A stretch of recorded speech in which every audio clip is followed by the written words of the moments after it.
বন্ধুরা, সংলাপ আমাদের জীবনকে আরও মধুময় করে তোলে। সংলাপ আমাদের নানাবিধ সমস্যাকে সমাধান এনে দেয়।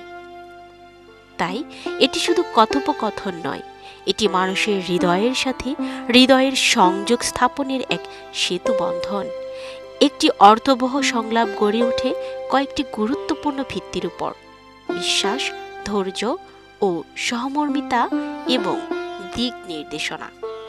বিশ্বাস সংলাপের মূল শক্তি।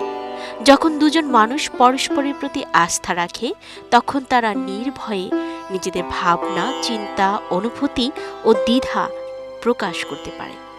বিশ্বাস না থাকলে সংলাপ কেবল শব্দের বিনিময়েই সীমাবদ্ধ থাকে, কিন্তু বিশ্বাস থাকলে তা হয়ে ওঠে হৃদয়ের একান্তই আদান প্রদান।